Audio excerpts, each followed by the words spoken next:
Well, family, I want to thank you. I want to thank you for praying and fasting with me, and what a wonderful thing it's been to draw near to the Lord. And this has created some good disciplines in our lives that we need to keep going. And I pray that we will continue to hunger for God and invite Him and welcome Him and call on Him for what He wants to do in our church and in our lives. So don't stop. Don't stop. Brenda had no idea how much I sing until she was married to me. All kinds of songs of faith mostly, but really jingles and songs from my childhood and pop songs, and I'd even make up songs when I was doing something. I'd make up a song about it, and I don't know. And I don't think I sing as much as I used to, probably, but anyway, I tend to sing when I'm lighthearted. And I make myself sing sometimes when I'm troubled, because songs to the Lord lift my spirit. Years ago, my dad crawled under the car to fix or replace something. It was a big job. It took most of the day. And my grandparents happened to be visiting at the time. My grandpa came inside from the garage into the house, and he said, bless his heart, Dave is out there banging his knuckles, struggling with a tough job. He can't seem to get it done, but he's under that car just singing his heart out to the Lord. Is that what you would do? We're so blessed to have Veronica Matthews working in our office on our ministry team. Yeah, go ahead. That's all right. That's good. Now, you need to understand that some days it gets pretty hairy in there. You know, it's pretty intense for her. But I discovered something about Ronnie. She doesn't just like music. Man, she sings nearly all the time. All the time. Songs of worship and of faith, and I love that about her. I do. Whether she's inundated with tasks or really trying to resolve some kind of dilemma, or she's doing something that's very satisfying, something that's very positive and uplifting, whatever it is, it doesn't matter. She fills our office with the joy of the Lord and the sounds of music. And sometimes I think that when her work is particularly challenging, she sings even more robustly. And I like that. And I'd like to suggest that we need to sing like Veronica, even in those times we don't feel like it. So happy Mother's Day today.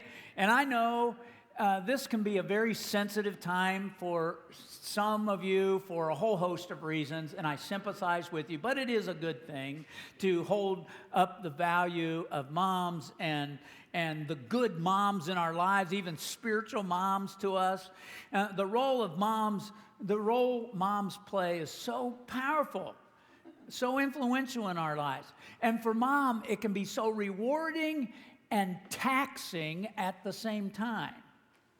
Nancy Ortberg testifies, for the first time, there was a person in my life whom I loved more than I loved myself. Before I had kids, something I struggled with, and still do perhaps, was my selfish tendencies. She said, my life went on my schedule. I did what I wanted. I did it when I wanted.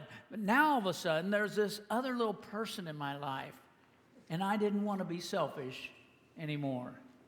And even though I was hungry, I wanted to feed her first. And I was more concerned about her schedule and her sleep and what she would wear. And I was doing unselfish things because I wanted to. And such is the love of a mother. Now, that's a beautiful little picture, but it's not always easy, is it? The more kids, the more fatigue, the harder it gets to love them unselfishly, consistently. One mom heard a voice from the basement calling out, Mom, I did what a lot of moms do. I ignored it 3 or 4 times, hoping he would forget it. It worked before, but it didn't this time. He was persistent. And I finally said, What? knowing I wasn't going to move. Come down to the basement. I want to show you something. Oh, honey, I don't want to come down to the basement. You bring it up here. I can't bring it up there. Oh, sure you can. Just grab it and bring it up the stairs. I can't, Mom. It's too big. Johnny, I really don't want to come down the stairs right now. I'll see it later. But I need you to see it now. And by this time, anger was starting to come, and I went to the top of the stairs, she said, and I said to Johnny, I don't want to come downstairs. I will do it later. But I really want you to see it now, Mom. And I stormed down the stairs, and I said, what do you want? I'm busy. And his little face turned, and he had big tears in his eyes. And behind him was the screen of our old computer. In huge block letters, it said, I love Mom. She said, I had a chance to connect with my child and I blew it. I inflicted pain instead, and I don't want to be like that. I thought I needed rest, time away, and an adult conversation, and I did need those things. But more than those, I needed to love and appreciate my son. And I needed help from God to do it. Hey, Mom, watch this. Look at me. Look what I can do. See, Mom? And your mother, nearly every time, looked, no matter how goofy the thing is you were doing, and you know you did some silly things, right? And we all know what that's like as a child, wanting to be seen by our moms. And I confess, I still do, and I only now, poor Brenda has to endure my, hey, look at me, see what I did, hear about my day. Children seek affirmation, and children derive much of their sense of well-being from parents. It's true. Now, we love our children fiercely, even if they become rebellious or foolish, or they do the unthinkable. Our love doesn't quit. Oh, we don't approve or condone or excuse their behavior, but we remain committed to their well-being. More than anything, we want them to find hope and build their lives in Jesus. Brother Jim Lloyd, who shared at communion time with us, has been teaching a beautiful study of the Psalms on Sunday evenings, and you should check it out. Good teaching. And since we just completed some challenges about prayer, I'm hoping we will embrace praying as a new way of life and good for us and for the church. Jesus taught his disciples we should always pray and not give up. And so now I want to make a shift, and I want to continue really looking at a few prayers, just a few, from the ancient songbook in the Bible, Psalms, just a few. Many of the Old Testament songs were songs of lament, songs of going through trials and difficulties and suffering. And I know there are a number of you in our church family who are experiencing some grief or heartbreak, some scares, some painful circumstances and relationships, maybe some immovable mountains. And I ache with you, and I pray for you. But the Lord offers us therapy and testimony when we, like the psalmist, learn to sing. We learn to sing even when we don't feel like it. And the first psalm in this direction that we're going to start with is fitting for Mother's Day. Now, I timed this. It took me 8 minutes to read this psalm the other day, and so I'm not going to do that. It's too long, but I will read some excerpts from Psalm 878, a maskil of Asaph. It says, "My people, hear my teaching, listen to the words of my mouth. I will open my mouth with a parable. I will utter hidden things from of old, things that we have heard and known, things that our ancestors have told us. We will not hide them from their descendants. We will tell the next generation the praiseworthy deeds of the Lord, his power and the wonders he has done. He decreed statutes for Jacob and established the law in Israel, which he commanded our ancestors to teach their children. So the next generation would know them, even the children yet to be born, and they in turn would tell their children. Then they will put their trust in God and would not forget his deeds, but would keep his commands. They would not be like their ancestors, a stubborn and rebellious generation whose hearts were not loyal to God, whose spirits were not faithful to him. Skip down to verse 11.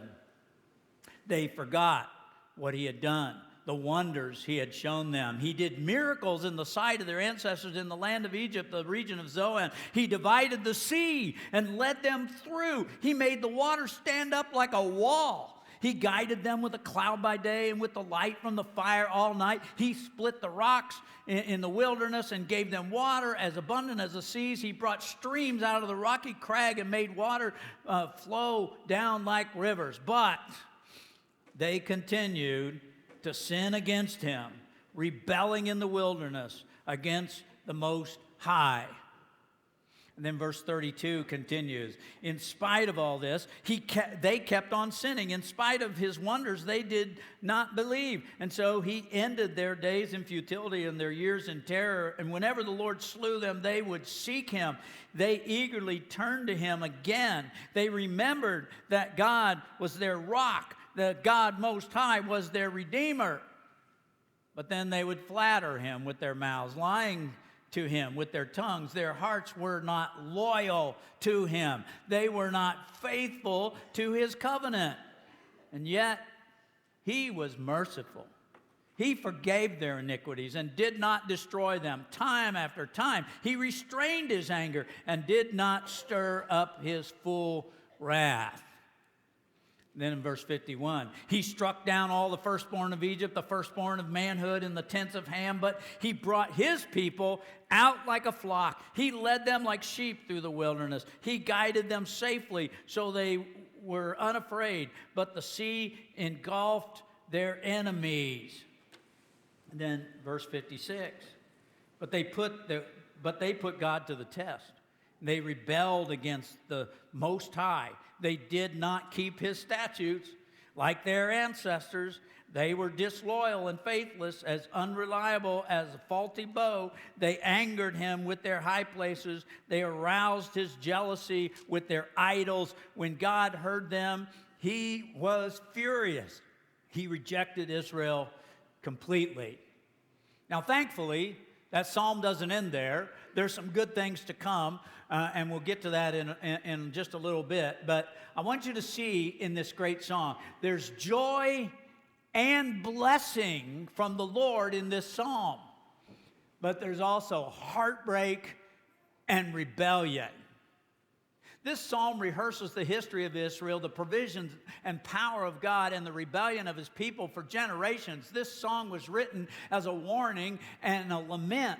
Do everything you can to keep the coming generations from falling away from God who loves them like the previous generations. Generations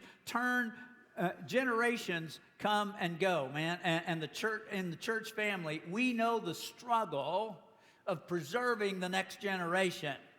We know that.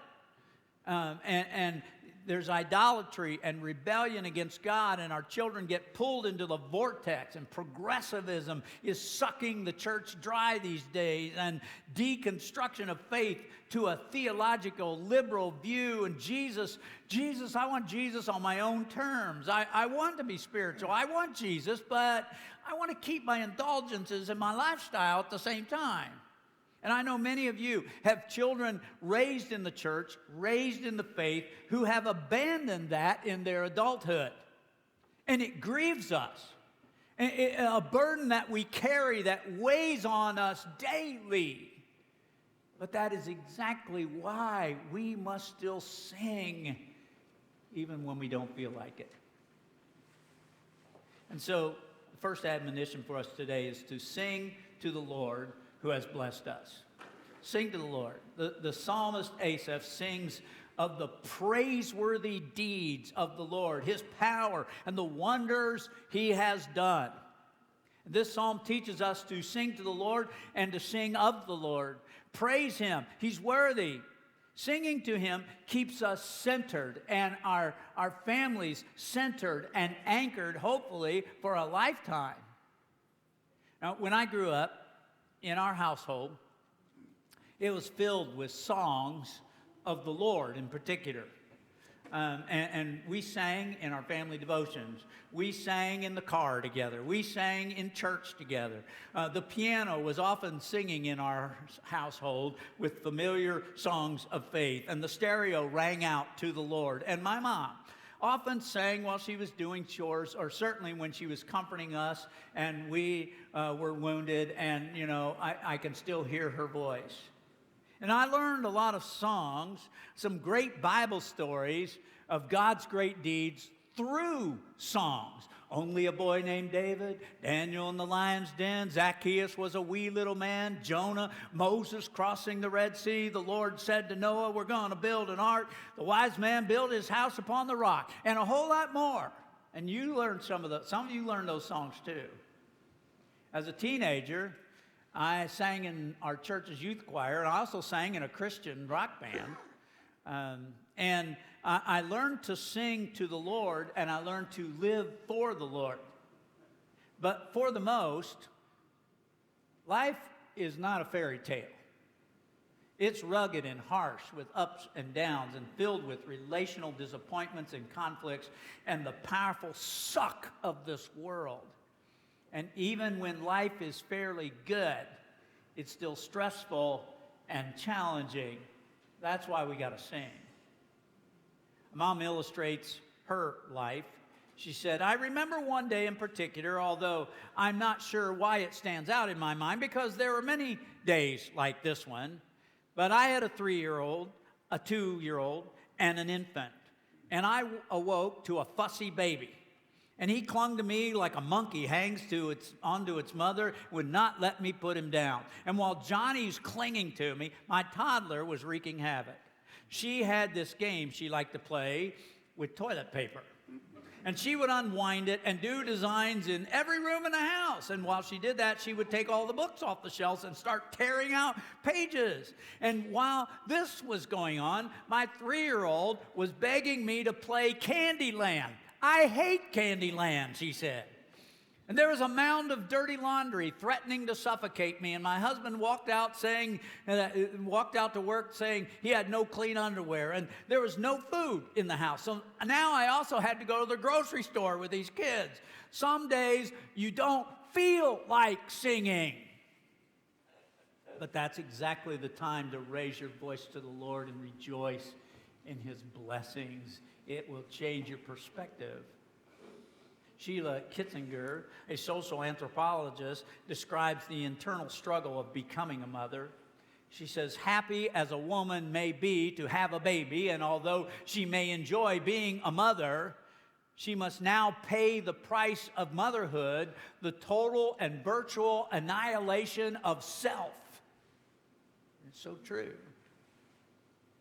Faith in the Lord calls us to do risky things, costly things. I think of mothers who have been unable to conceive, but they've seen that as an opportunity to adopt children who might otherwise have spent childhood in an orphanage.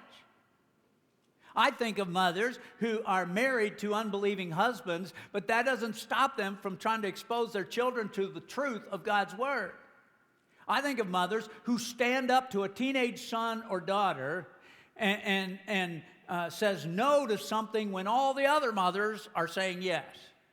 I think of mothers who choose to give up a lucrative career to care for family.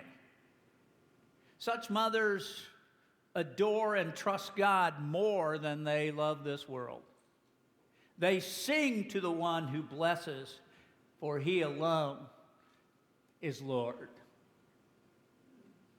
Another admonition, I think, from Psalm 78 is to sing of the blessings of the Lord, all the good he does. You know, surveys indicates that moms are the most quizzed people on the planet. Have you ever thought about that? On average, the stay-at-home mom faces a question every 2 minutes, 37 seconds.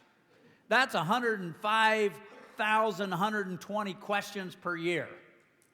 Questions come to moms in a wide variety of subjects and difficulty. You think your final oral exams for your doctorate were tough, man. Think about what moms have to answer. So, in fact, moms suggested these are some of the tougher questions they've heard. Why is water wet? Where does the sky end? What are shadows made of? Why is the sky blue? How do fish breathe underwater? Now, there are some great scientific explanations for that. Pretty hard to tell a 4-year-old. Questions. They come, but they're opportunities to teach. You know, God told Israel that they should keep festivals that prompt questions. When the children ask, why do we celebrate the Passover? Why do we eat this unleavened bread and bitter herbs and lamb? And that's a parent's opportunity to retell the great events of God delivering them from Egypt. And Psalm 78 rehearses those events and more and the historical blessings of God. Psalm 78 is basically a storyline of Israel from Egypt to King David. Amaze them with these historic accounts of crossing the Red Sea, plagues that set them free, the provision of water from a rock and manna in the desert from heaven, victory over enemies. These are colorful, powerful narratives. They help succeeding generations know the greatness of the Lord and put their faith in Him. We got to tell those stories. We too can and must tell the next generation, the succeeding generations, that they might know and follow our Lord. Our children need to hear from their parents and other trusted loved ones, grandparents, the biblical blessings from the mighty hand of God. So please tell them of Elijah defeating the prophets of Baal and Gideon conquering the massive army with just a few hundred men and the walls of Jericho coming crashing down by the power of God. Shadrach and Meshach and Abednego surviving the fiery furnace. Not just surviving, there wasn't a bit of harm to their bodies. Tell them the wondrous story of Christ's birth and Jesus calming the storm and walking on the sea and raising the dead and loving the little children and dying on the cross for our sins. And tell of 3,000 baptisms in one day. Tell them of Paul's amazing conversion and angel releasing apostles from prison and how the church prevailed and thrived in persecution. Tell those stories. I made sure my children heard those accounts in our home, here, and elsewhere. I remember Caleb and Abby when they were little. They both loved the story of Jesus healing the blind man because Jesus spit on the ground. And then he made a little mud and he smeared it on that guy's eyes to heal him. They thought that was hilarious. They thought that was wonderful. They loved that story. I tell my grandsons all kinds of stories with great drama and sound effects and flair. I like telling them stories. And the 3 billy goats Gruff and that old troll and Goldilocks and the 3 bears and the 3 little pigs and that wolf. I'm going to blow your house down and all. And I also tell them amazing stories of Jesus and the mighty hand of God. I want them to know and to believe and to pass them on to their children someday. My grandma and Grandpa Lang were both storytellers of all kinds, and we loved it. But I especially loved Grandma Lang told true, fabulous tales of our ancestors, pioneers and the like, who prevailed and accomplished in life because they trusted the Lord. And she always emphasized, these are the people you come from. Live up to the way of life they've established for us. And it was inspired. I was inspired. I got to tell you, I was. My parents also made sure I understood the faith and sacrifices and labor of my grandparents on both sides of the family, that things they undertook for the sake of the Lord. And all these accounts made it easy for me to love the Lord and follow Him. And I'm grateful. And I recall from my own youth the ways God watched over my family and the miracles and the blessings and the answered prayers and the success in serving Him. And now that I've raised my family, I have my own stories to tell.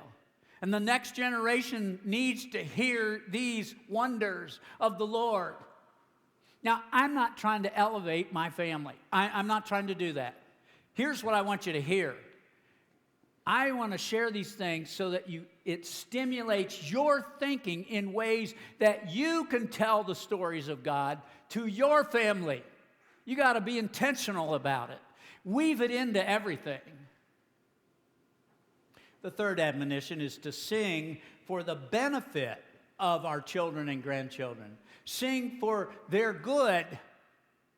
We sing and tell stories of God to inspire our children and grandchildren, but also to warn them. Be honest about failures and sins and consequences so they won't make the same mistakes. Psalm 78 doesn't hide the truth about Israel's rebellion and idolatry and foolishness.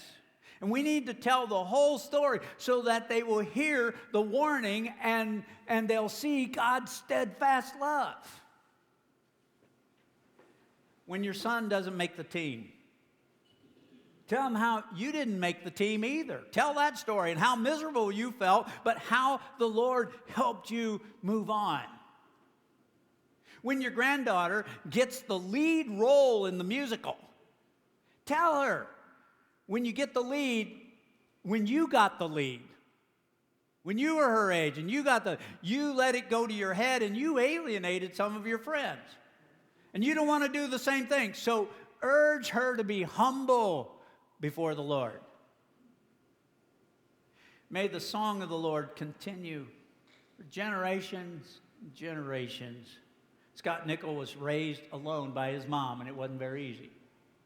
However, for a while, they lived quite a while with his grandmother, who was instrumental in helping him discover faith. And he recalls joining her, reading her Bible out on the front porch every morning. Pretty cool scene. And that faith stuck. And today, he's a Christ follower. More than that, he's a preacher leader in the Southland Christian Church in Lexington, in part because of her faithful influence. You can have an influence like that. Now, there are toddlers who color with permanent marker all over the wall, and some who decide the sibling needs a haircut. You've had it, you know. But there's only one Leo Belknap. One Sunday, his parents, Ben and Jackie Belknap, noticed an important envelope containing $1,060 was missing. And so for the past year, they had been saving up that money to pay back a loan to Ben's parents.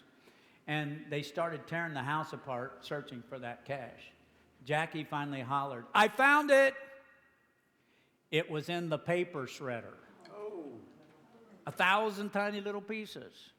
Immediately they knew Leo was the culprit. He had been helping her shred some junk mail and documents. And apparently he thought he's being helpful too. Or maybe he just wanted to play because he thought it was cool. But first, his mother cried, and then she laughed. She, as devastated and as sick as we were, this was one of those moments you just have to laugh.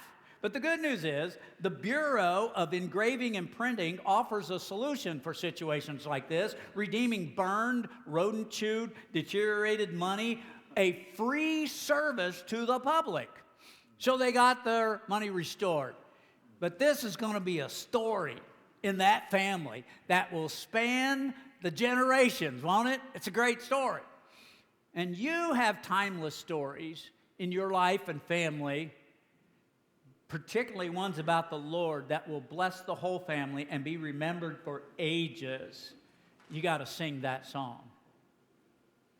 Australian Christian author and speaker John Dickson owes his faith to a faithful discipler in his life, an ordinary middle-aged mother named Glenda, but it wasn't his mom.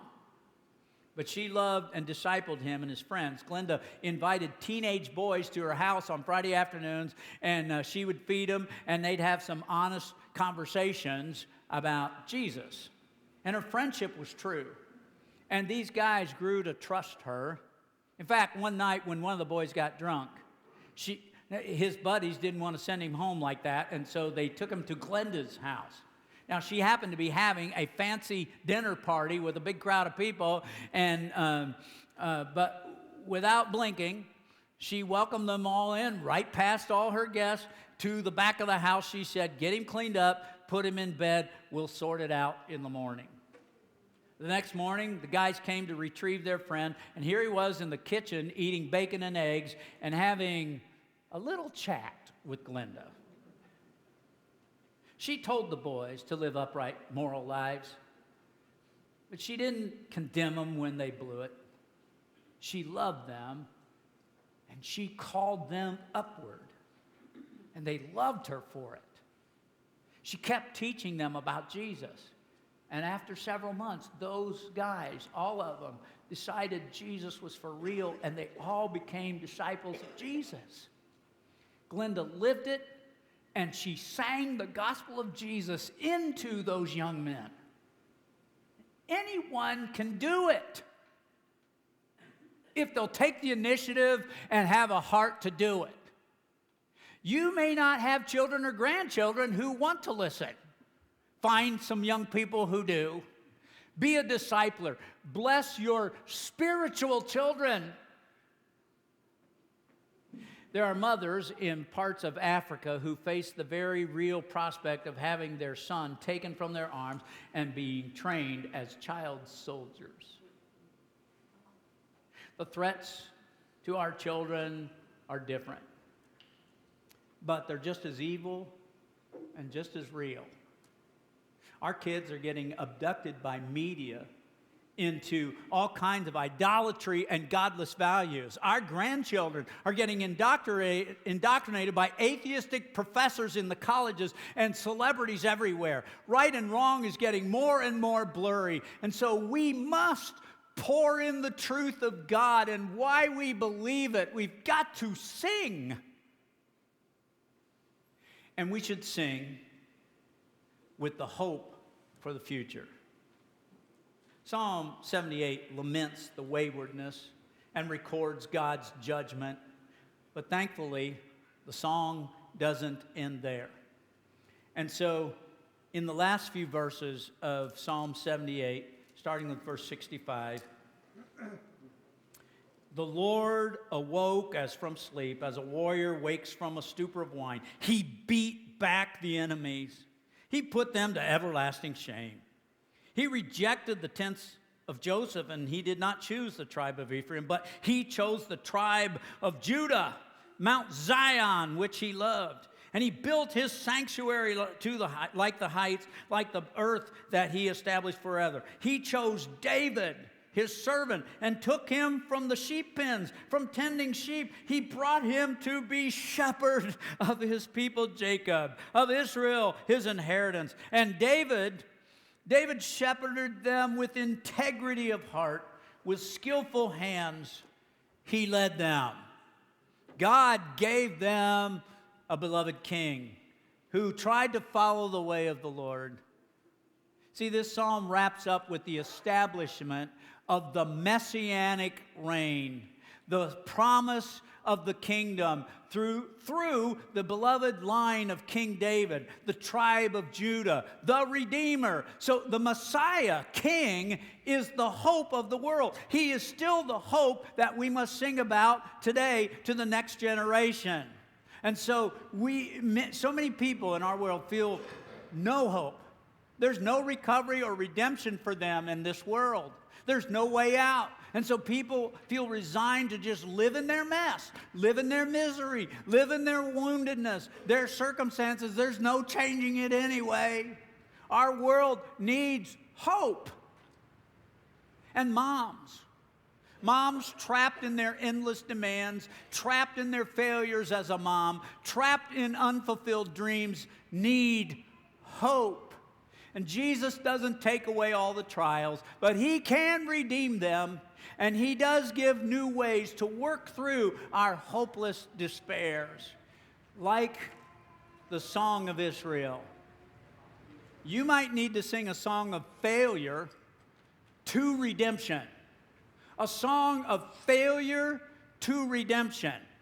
Sing how you rebelled, how you blew it, maybe even the cost of it, but how the Lord redeemed you.